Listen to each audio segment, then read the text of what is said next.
So good morning, time check 6:07. Tayo ngayon sa Nuvali. So subukan natin yung Route 111 kahit walang ensayo. So dito ako mag-i-start sa may Nuvali, then ahon natin yung Cardiac hanggang Tagaytay, tapos Sampaloc, tapos Sungay, tapos Repal. Sana matapos ko. Kaya tara.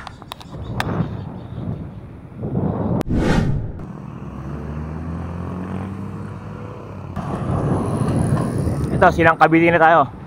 Silang Cavite. Nabulol pa ako dun ah. So ito yung way papuntang Cardiac Hill. Sa time check 6:28. So ito na, mag-start na ako sa Cardiac. Sana kayanin. Wala tayong ensayo sa ahon eh. Puro tayo short ride.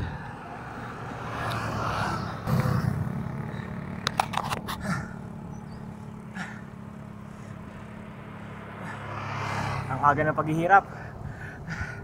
6:30 pa lang. Ay nako. Cardiac Hill. Kaya siguro to tinawag na Cardiac Hill. Pwede kang maka-cardiac arrest. Hindi, charot lang.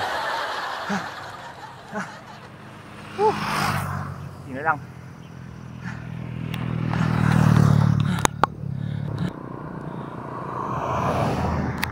So ayan, tapos ko na yung ahon sa Cardiac. So mahaba-haba pa to bago ako makalabas ng Tagaytay Road. So padyak muna ako. Hindi na ako nagpahinga.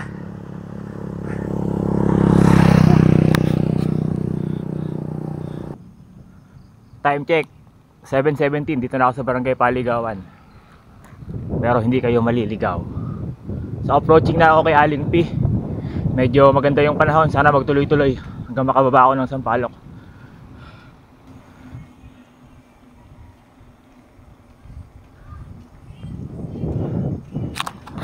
So kakalampas ko lang kala Aling P. So wala nag-aalmusal. So kasi malamig yung panahon, masarap matulog. Sana magtuloy-tuloy itong panahon na to hanggang makarating ako ng taas. Hanggang matapos ko itong gagawin kong ruta. Malayo-layo pa ako. So ito, time check 7:46. Nakalabas na ako ng Tagaytay Road. Grabe. So time check 7:54. Tagaytay Rotonda na ako. So lusong na ako ng Sampaloc.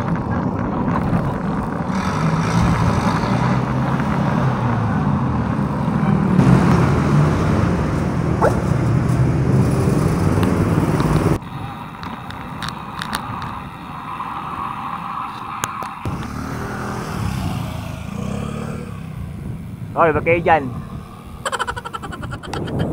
Sampaloc down.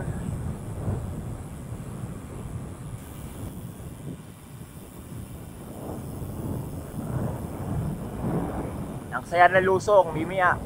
Awit sa ahon. Nakakatakot pala sa Sampaloc pag solo. Wala pang kasabay lumusong. Pero maganda yung panahon, panakto. Sana dire-diretso. May konting ahon to eh bago ka lumusong sa Talisay. Konti lang naman. So kanya. So may nasabi tayong lumusong sa Sampaloc ko. Ano na? Shoutout ka na lang sa vlog ko. Oo. Nagpa-vlog ka ba? Oo, vlog-vlogan. Oo.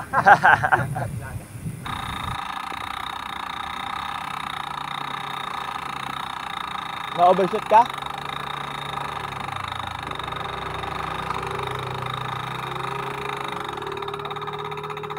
Baka na-overshoot ka?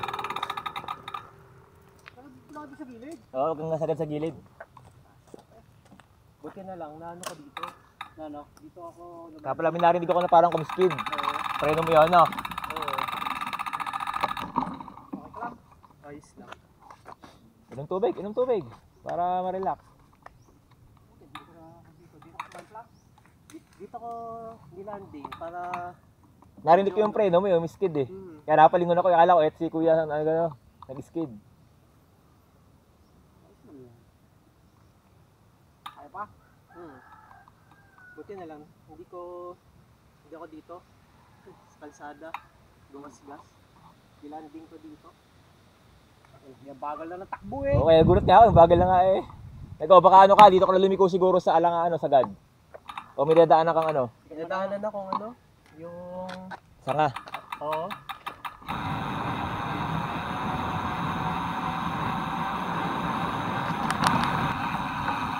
So time check, 8:32. Dito na ako sa baba ng Sampaloc.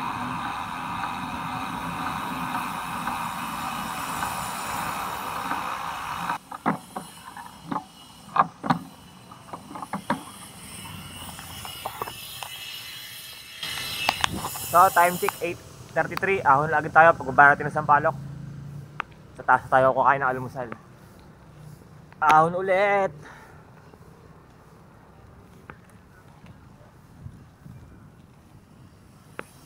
So kanina yung nakasabay ko, nag-overshoot yung lalaki. Siguro dumulas o nag-overshoot siya o may ano sa preno niya. Okay naman siya, binalikan ko kanina. Pero hindi ko na inantay kasi nga kailangan ko rin makababa agad para makaahon ako agad. So ahon na muna. Mahaba-haba to. Ito yung isang strategy na naisip ko. Hindi ko babanggain yung mga siko na yan. Magka-counterflow tayo dito. Pero dapat safe kayo bago kayo mag-counterflow. Iiwasan ko itong mga siko na yan. Isa rin sa nakakalaspag.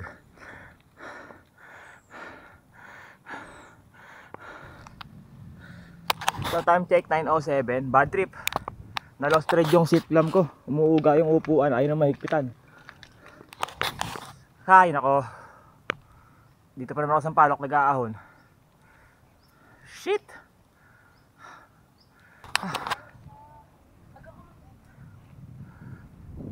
Ay, nasira ang seat clamp ko. Bad trip. Nababa yung upuan ko.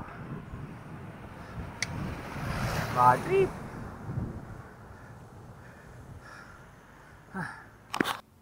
So dito ako ngayon sa Sampaloc.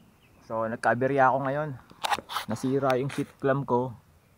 Lumuluwag, ayaw nang humigpit, na lost thread na siya. Bad trip. So sana matyaga ako makahon to hanggang makalabas ng Sampaloc. Kung kailan naman, sana sira. Time check, 9:20. Bad trip. Nagalaw yung upuan ko, nasira yung ano ko, seat clamp sa may seat post. Lost thread na pala siya kasi kanina feeling ko ang baba ng upuan ko, kaya parang na tigas yung hita ko. So in-adjust ko. Yung pagkaka-adjust kong yun, hindi na siya may balik, ayaw na mahigpitan. Nakakainis. Kung kailan naman. Layo ko pa. Nakakapu. Nasira ang seat clamp ko. So yun, shoutout muna kay kay Osimar Tagupa. Ayan, shoutout na kita. Request mo kahapon. Saka sa Bobby ko, ayan. Nanonood lagi sa akin yan. Saka sa Team NPG. Saka sa SMB na nagmamarinduki loop ngayon.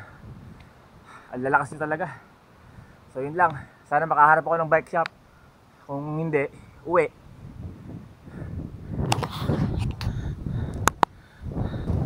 So time check, 9:51. Yun nga, umulan pa. Kaswerte talaga ni Burek. So nakapag-desisyon na ako na hindi ko na itutuloy itong Route 111.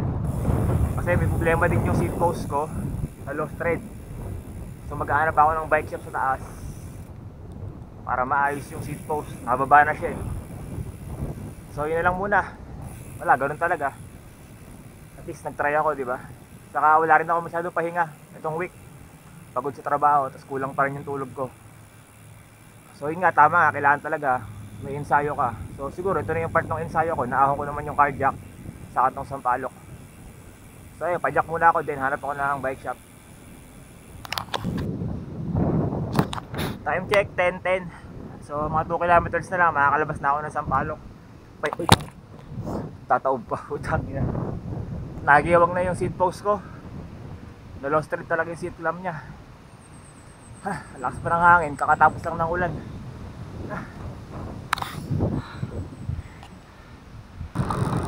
So time check 10:24. Palabas na ako ng Tagaytay. Grabe ang sakit ng hita ko.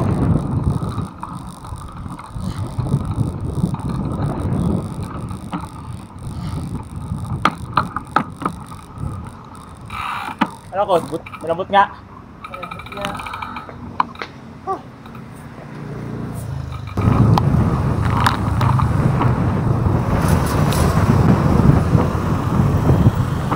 Uuwi na tayo, baby.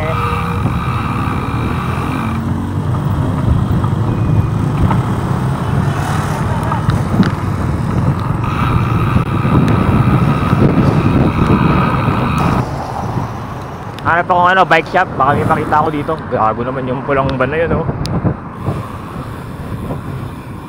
Ay, van tuloy kotse. Hanap lang ako ng ano, bike shop.